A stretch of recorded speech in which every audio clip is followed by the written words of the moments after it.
और पश्चिम बंगाल से आ रही है। लोकसभा चुनाव के लिए बंगाल में जैसे ही तृणमूल कांग्रेस ने 42 की 42 सीटों पर कैंडिडेट्स की घोषणा कर दी तो एक तरफ इंडी गठबंधन के बिखरने का दावा किया जाने लगा और तो और बीजेपी ने तृणमूल कांग्रेस की लिस्ट में शामिल नामों पर ही सवाल उठा दिए और ममता बनर्जी पर बाहरियों को टिकट देने का आरोप लगा दिया। इसके अलावा बीजेपी ने यह भी आरोप लगाया कि ममता बनर्जी ने 17% ऐसे लोगों को लोकसभा चुनाव में उतारा है जो पहले बीजेपी में थे। यही नहीं, बीजेपी ने आरोप यह भी लगाया कि तृणमूल कांग्रेस की लिस्ट में अपराधी भी शामिल हैं। तो एक के बाद एक जैसे ही 42 कैंडिडेट्स का नाम घोषित हुआ तृणमूल कांग्रेस की तरफ से, ममता बनर्जी ने यह नामों का ऐलान किया, बीजेपी हमलावर हो गई है। तो अमित मालवीय ने कहा कि बीजेपी से आए 17% जो हैं लोग, उनको टिकट दिया गया है, यह कहा गया अमित मालवीय की तरफ से। और साथ ही साथ यह भी आरोप लगाया गया कि अपराधियों को भी शामिल किया गया है। तो बीजेपी के नेता अमित मालवीय ने ट्वीट कर कहा कि तृणमूल कांग्रेस की लिस्ट में 42 में 7 नाम करीब 17% पूर्व भाजपाई हैं और कुछ बाहरी भी हैं। उन्होंने ये नाम भी गिनाए कि आसनसोल से शत्रुघ्न सिन्हा, उसके अलावा वर्धमान दुर्गापुर से कीर्ति आजाद, रायगंज से कृष्णा कल्याणी, राणाघाट से मुकुटमणि अधिकारी, विष्णुपुर से सुजाता मंडल, बनगांव से विश्वजीत दास और बालूरघाट से बिप्लब मित्रा, ये ऐसे नेता हैं जो पहले बीजेपी में थे। अमित मालवीय ने सवाल उठा दिया कि क्या तृणमूल कांग्रेस के पास अपने पर्याप्त कैंडिडेट्स नहीं है। उन्होंने यह भी कहा कि इनमें शत्रुघ्न सिन्हा, कीर्ति आजाद और साथ ही साथ यूसुफ पठान बोहरा गोटो हैं, यानी बाहरी हैं, यह कह दिया। उन्होंने यह भी कहा कि टीएमसी को मैदान में उतारने के लिए पर्याप्त भूमिपुत्र नहीं मिले। इसके अलावा अबू ताहिर खान का नाम लेकर उन्होंने आरोप लगा दिया कि एसयूवी से 6 साल के बच्चे को घसीटकर मारने वाले को मुर्शिदाबाद से तृणमूल कांग्रेस ने मैदान में उतारा है। महुआ मोइत्रा का नाम लेकर अमित मालवीय ने आरोप लगाया कि कई उल्लंघनों के लिए संसद से निष्कासित की गई महुआ मोइत्रा को टिकट दिया गया। अमित मालवीय ने आरोप यह भी लगाया कि तृणमूल कांग्रेस ने पिछली बार 7 की तुलना में इस बार सिर्फ 6 मुस्लिम कैंडिडेट्स उतारे हैं। उन्होंने कहा कि ममता बनर्जी पर संदेश खाली का दाग नहीं भूलना चाहिए। तो सीधे सीधे आरोप लगा दिए हैं अमित मालवीय ने, बीजेपी नेता ने। आशिका सिंह मेरी सहयोगी इस वक्त हमारे साथ जुड़ रही हैं। आशिका, अजब खेल है, यानी आप इंडी गठबंधन में हैं और 42 की 42 सीटें घोषित कर दी तृणमूल कांग्रेस ने और अब सबसे पहले अटैक तो बीजेपी ने कर दिया है। बिल्कुल, देखिए काफ़ी मान मनोवल की कोशिश हो रही थी कांग्रेस की तरफ से, लेकिन इस बीच में ममता ने साफ कर दिया है कि एकला चलो की नीति पर ही चलेंगे बंगाल में। साथ ही साथ असम और मेघालय में क्या करेंगी इस पर अभी पत्ते नहीं खोले हैं, लेकिन हो सकता है यूपी में एक सीट पर दांव ठोकें और वो भी अखिलेश के साथ मिलकर, अखिलेश यादव के साथ मिल करके। और आपको ये भी बता दूं कि ये जो टिकट बांटे हैं, कई जगहों पर ऐसे कैंडिडेट हैं जो कि बहुत पॉपुलर चेहरे हैं, जैसे रचना बनर्जी हुगली से, उनकी बात करें, या फिर शताब्दी रॉय एक्ट्रेस हैं। भले ही नुसरत और मिमी को टिकट नहीं दिया है, लेकिन रचना बनर्जी को लाना यानी कि साफ है कि पॉपुलर फेस सामने लाना चाहती थी ममता बनर्जी। बिल्कुल। तो एक बड़ा सवाल यूसुफ पठान के बारे में भी मैं आपसे पूछूंगा, जिससे अधीर रंजन चौधरी खासे नाराज हैं। आपको बता दें, पश्चिम बंगाल में इस बार बंगाल बनाम बाहरी की लड़ाई छिड़ चुकी है। इस मामले में तृणमूल कांग्रेस उम्मीदवार यूसुफ पठान ने कहा कि वो बंगाल के लोगों की सेवा करेंगे, तो वहीं अधीर रंजन चौधरी ने उनकी उम्मीदवारी पर ही सवाल उठा दिया। यहाँ पे मुझे बहुत प्यार मिला है, कोलकाता में हमेशा प्यार मिला और उसके बदले में मैं यहाँ पे उनको शो करूँगा। ये अच्छा मौका दिया है मुझे टीएमसी ने मुझे इस काबिल समझा कि मैं लोगों की मदद कर सकता हूँ और उनका वॉइस ओवर पार्लियामेंट में लेके जा सकता हूँ और उनको हेल्प कर सकता हूँ। तो ये मेरे लिए एक अपॉर्चुनिटी था और मैंने ये डिसाइड किया, बस हर चीज़ बदलती है अच्छे के लिए और मैं अच्छे के लिए यहाँ पर आया हूँ। जो यहाँ पे लोग हैं वो प्यार करते हैं मुझे और मैं उनको जो उनकी हेल्प कर सकूँ उतनी हेल्प करूँगा मैं। आपने मुझे कब से आउटसाइडर बना दिया? यूसुफ पठान को सम्मानित करना चाहिए था, उनको कुछ पद देकर नवाजा किया जाए, ये अगर सोच रही होती तो यूसुफ पठान को बंगाल के टीएमसी पार्टी राज्यसभा की मेंबर बना के उनको एमपी पद दिलवाती। आशिका, अमित मालवीय ने बहुत सारे हमले किए। उन्होंने कहा कि 17% बीजेपी के लोग आए हैं, अपराधी हैं। महुआ मोइत्रा का जिक्र किया कि किस तरह से संसद से निष्कासित की गई, उन्हें टिकट दिया गया। ये तमाम इल्जाम तो लगाए, लेकिन सबसे इंटरेस्टिंग है बहरामपुर 5 बार के सांसद हैं अधीर रंजन चौधरी, उनके अगेंस्ट यूसुफ पठान को उतार दिया। समझ आता है कि 50% मुस्लिम बहुल इलाका एक तरह से वो कहा जा सकता है, 50% मुस्लिम है, लेकिन इसको लेकर सख्त एतराज कांग्रेस के अधीर रंजन चौधरी उठा रहे हैं।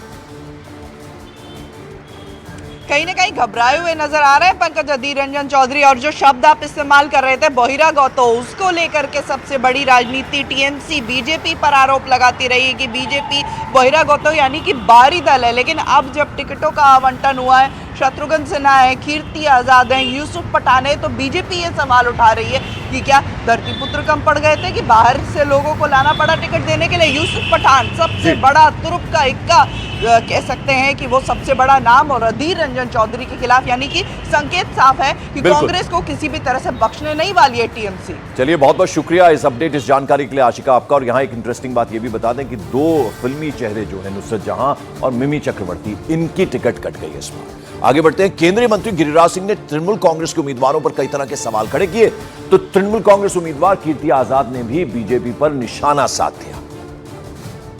देखिए, ये इंडी महागठबंधन ऊपर से फीट फाक, भीतर से मोकामा घाट। नहीं, एक सवाल और है। वो बोलते हैं कि केंद्र की सरकार उसको जलन है हमसे। केंद्र की सरकार से उनको जलन नहीं है, उनको प्रेम है शाहजहां से। चुनौती तो हर रोज जिंदगी में होती है, चाहे राजनीति में हो या आम जीवन के अंदर। और धन्यवाद करता हूं कि दीदी ने मुझ पर विश्वास किया है। हमारे पूरे तृणमूल की पार्टी जो है, वहाँ के ज़िला जहां हमको घूमने का अवसर मिला है, उन लोगों ने विश्वास किया है। हम सिर्फ आपके माध्यम से प्रार्थना करेंगे कि दुर्गापुर के लोग हमें आशीर्वाद दें, जिससे उनकी आवाज़ हम पार्लियामेंट में बुलंद कर सकें। तृणमूल कांग्रेस की हमने बात की, बीजेपी ने भी कुछ सीटों पर उम्मीदवारों की घोषणा कर दी, और अब टीएमसी के उम्मीदवारों का नाम आने से पिक्चर क्लियर हो रही है कि लड़ाई किसके बीच में है। जरा आपको ये दिखाते हैं। कांथी सीट पर बीजेपी से शुभेंदु अधिकारी मैदान में हैं। शुभेंदु अधिकारी के भाई हैं, और कांथी सीट से पहले बीजेपी शुभेंदु के पिता शिशिर अधिकारी टीएमसी से जीते थे। इस बार तृणमूल कांग्रेस ने यहां से उत्तम बारिक को टिकट दिया है। वहीं अगर हुगली की बात करें तो यहां बीजेपी ने लॉकेट चटर्जी को टिकट दिया है, और उनके सामने तृणमूल कांग्रेस ने टीवी अभिनेत्री रचना बनर्जी को मैदान में उतारा है, जिनके शो दीदी नंबर 1 में ममता बनर्जी पहुंची थी। वहीं अगर हावड़ा से बात करें, हावड़ा एकदम सटा हुआ कोलकाता से, यहां से बीजेपी ने रथिन चक्रवर्ती को उतारा है, तो तृणमूल कांग्रेस ने प्रसून बनर्जी को टिकट दिया है, जिन्होंने पिछली बार यहां से बाजी मार ली थी। बनगांव से मथुआ समाज के शांतनु ठाकुर को बीजेपी ने टिकट दिया है, जिन्होंने पिछली बार फतेह हासिल की थी। टीएमसी ने यहां से विश्वजीत दास को मैदान में उतारा है। वहीं अगर बालूर घाट की बात करें तो बीजेपी ने अपने कद्दावर नेता सुकांतो मजूमदार को यहां से प्रोजेक्ट किया है, यहां से अपनी पार्टी की तरफ से उतारा है मैदान में, जिन्होंने पिछली बार से ये सीट अपने नाम की थी। ममता बनर्जी ने यहां बीजेपी को टक्कर देने के लिए अपनी कैबिनेट के मंत्री विप्लव मित्रा को मैदान में उतारा है। वहीं अगर कूच बिहार की बात करें तो केंद्रीय गृह राज्य मंत्री निशित प्रामाणिक पर एक बार फिर बीजेपी ने दांव खेला है, और टीएमसी ने इनके मुकाबले में जगदीश चंद्र बासुनिया को मैदान में उतारा है। बिष्णुपुर सीट से बात करें तो बीजेपी ने सौमित्र खान को फिर से मौका दिया है, जिन्होंने पिछली बार यह सीट बीजेपी को दिलाई थी। तो वहीं तृणमूल कांग्रेस ने सुजाता मंडल खान को यहां से मुकाबले में उतारा है। दोनों पति पत्नी थे, और जब सुजाता ने टीएमसी ज्वाइन की तो सौमित्र खान ने उन्हें तलाक का नोटिस भेज दिया था। तो ये हम बता रहे हैं कि कौन किसके मुकाबले में है, सीधे सीधे बीजेपी और तृणमूल कांग्रेस के कैंडिडेट्स कौन कौन हैं, ये हम आपको बताने की कोशिश कर रहे थे। इस बीच आपको बता दें, बीजेपी नेता अमित मालवीय ने एक और ट्वीट किया है, सीधे सीधे ममता बनर्जी पर हमला बोला है और उन पर विभाजनकारी राजनीति करने का आरोप लगा दिया। अमित मालवीय ने अपने ट्वीट में लिखा कि तृणमूल कांग्रेस के बहरामपुर से उम्मीदवार यूसुफ पठान गुजरात के बड़ौदा से हैं या पश्चिम बंगाल से हैं, यानी सवाल उठाए हैं कहां से हैं। उन्होंने कहा कि तृणमूल कांग्रेस की सूची उन लोगों से भरी पड़ी है जिन्हें ममता बनर्जी बोहरागोटो कहती हैं, यानी बाहरी कहती हैं।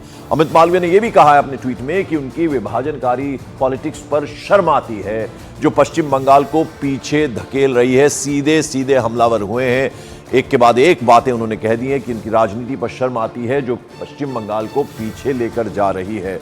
बहिरागोतो यानी बाहरी लोगों को मौका दिया गया। ये तक कह दिया कि 17% बीजेपी के लोग ही हैं जिनको टिकट दिया है तृणमूल कांग्रेस ने। उधर तृणमूल कांग्रेस नेता अर्जुन सिंह टिकट कटने से नाराज बताए जा रहे हैं। उन्होंने कहा कि पार्टी को इसके बारे में पहले ही बता देना चाहिए था। 2019 लोकसभा चुनावों के बाद अर्जुन सिंह ने बीजेपी का साथ छोड़ दिया था और तृणमूल कांग्रेस में शामिल हो गए थे। उन्हें उम्मीद थी कि उन्हें बाशिरघाट से टीएमसी लोकसभा प्रत्याशी बनाएगी, कैंडिडेट बनाएगी, लेकिन जब लिस्ट जारी हुई तो उसमें उनका नाम नहीं था। अब वो आरोप लगा रहे हैं कि पार्टी ने उन्हें आश्वासन दिया था, लेकिन ऐन वक्त पर टिकट काटकर पार्टी ने उनके साथ ठीक नहीं किया है। দল এটা ঠিক করেনি কেন? দল আমাকে নিয়ে এসেছিল টিকিট দেওয়ার ব্যারাকপুর কমিটমেন্ট করে। এই পার্টি আগে বলে দিত আমি দেব না, সেটা আমাকে বলা হয়েছিল ব্যারাকপুরে টিকিট দেওয়া হবে। तो तृणमूल कांग्रेस ने अर्जुन सिंह को टिकट नहीं दिया। बीजेपी के शुभेंदु अधिकारी ने इस पर तंज कसा और कहा कि तृणमूल कांग्रेस को अर्जुन सिंह पर भरोसा ही नहीं था। उन्होंने दावा किया कि अर्जुन सिंह बीजेपी नेताओं के संपर्क में थे, उनके कांटेक्ट में थे। সিংকে ওরা কোনোদিনই বিশ্বাস করে না, আমরা জানি। তিনি এই 2 বছর যে গেছিলেন ব্যারাকপুর এলাকার বিজেপি কর্মীদেরকে কোথাও উত্ত্যক্ত বা আক্রমণ করেন। তার যৌথ পরিবারে থাকা পুত্র পবন সিং কখনো তার বাবা তার ছেলেকে প্রেসার করেনি যে তুমি বিজেপি ছাড়ো। टीएमसी की लिस्ट पर बीजेपी ने निशाना साधा है। बीजेपी नेताओं ने कहा कि तृणमूल कांग्रेस में ऐसे लोगों को कैंडिडेट बनाया गया जो महिला अपराध पर चुप रहे हैं। तृणमूल के रियल और रियल लाइफ हीरोज में समानता देखिए। एक तरफ है शत्रुघ्न सिन्हा जो उनके रियल हीरो हैं और वो सिनेमा के माध्यम से औरतों का बलात्कार करते हैं सिनेमा में। दूसरे हैं उनकी पार्टी में शाहजहां जैसे लोग जो जमीनी स्तर पर संदेश खाली की महिलाओं के साथ जो है सामूहिक बलात्कार करते हैं। और ममता बनर्जी जो है कहती है कि वो उनके बेहतरीन लड़के हैं और उनको फंसाया जा रहा है। सिर्फ इतना ही नहीं, जो उनकी लिस्ट आई है उसमें आप देखिए कितने ऐसे लोग हैं जो टेंटेड है, जिन पे दाग है और करप्शन के केसेस पेंडिंग है। मगर उसके बावजूद ममता बनर्जी ने महुआ मित्रा जैसी लोगों को टिकट दी है। শত্রুঘ্ন সিনহা যখন সন্দেশখালীর মা বোনেরা হাহাকার করে, তাদের লাঞ্ছিত করা হয়, তাদের ধর্ষণ করা হয় শেখ শাহজাহান এবং তার গুন্ডা বাহিনীর দ্বারা। तो लोकसभा चुनाव से पहले इंडी गठबंधन बिखरता हुआ नजर आ रहा है। बीजेपी ने इसके अस्तित्व पर ही सवाल खड़े कर दिए। पंजाब में हम आपके साथ हमारा संघर्ष होगा। वो इसलिए ज़रूरी है कि अगर हम दोनों मिल के लड़ेंगे तो जो एंटी एस्टेब्लिशमेंट वोट है वो सब एक तरफ, चाहे बीजेपी को या अकाली दल को, चला जाएगा। सोनिया राहुल गांधी का भानुमति का कुनबा लगातार बिखर रहा है, लगातार बिखर रहा है। और ये भानुमति का कुनबा जिसे उनके सहयोगी दल ही नेता नहीं मानते, और ये बिखराव तय है। और दूसरी तरफ नरेंद्र मोदी जी को अपना परिवार मानने वाले एनडीए का कुनबा लगातार प्रधानमंत्री मोदी जी के संकल्प के साथ जुड़ रहा है और लगातार परिवार बड़ा हो